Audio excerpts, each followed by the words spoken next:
Hi, I'm Myra Kornfeld. I'm a cookbook author and cooking instructor, and I have lots of tips and recipes to make your cooking life a whole lot easier. Today I'm making Toffee Nut Squares. This is such a versatile dessert. You can give these away as gifts during the holiday season. You can enjoy it by yourself with a cup of tea, or you could have them on hand, even in the freezer, so that when your friends come over, you have an instant delicious dessert. I'm starting with the crust layer. I'm starting with some whole wheat pastry flour, a cup that is, and a little bit of baking powder and some salt. And I'm sifting these together into this medium bowl.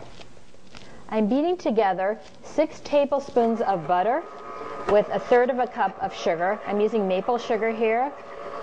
And I'm just creaming this until it's all whipped up together. Now I'm stirring in 1/4 cup of chopped pecans.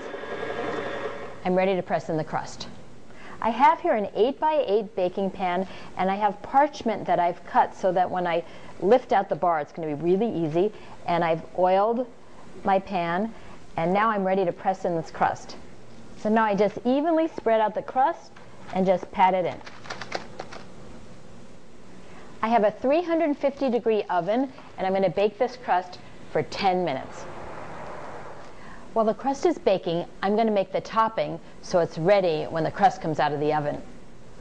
I'm starting with 6 tablespoons of butter that I'm melting with 3/4 cup of chopped toasted pecans. You can use any kind of nuts you want. Some delicious ones include cashews and macadamia nuts. So I'm going to let this bubble for about 2 minutes. After the butter foams for a minute or two, stir in 1/2 cup of chopped crystallized ginger, 1/4 cup of sugar.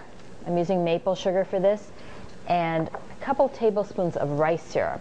Rice syrup is kind of like a light caramel flavor, and it's going to add a really good texture to the top.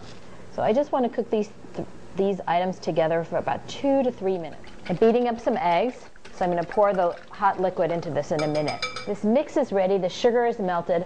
I'm ready to mix this in with the eggs. Now I have to pour this hot liquid into these 2 eggs that I've whipped up, and I don't want to cook the eggs, so I'm just going to start really slowly. This is called tempering, where we're bringing up the temperature of the eggs.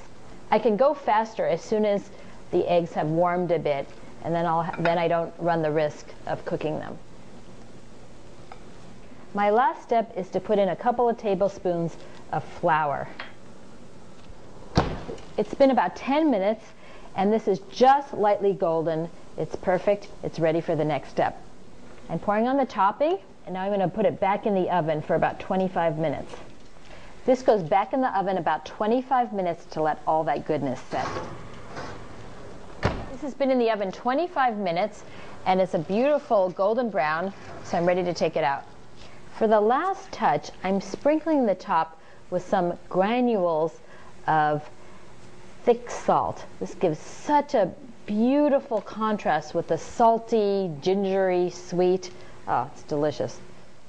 Press it in, let it cool for a few minutes, and then we'll be ready to cut. You can make larger bites and top them with a scoop of ice cream, or cut them into small bites like I'm doing now to pass around after dinner or have with afternoon tea. Have a sweet holiday season and a happy new year.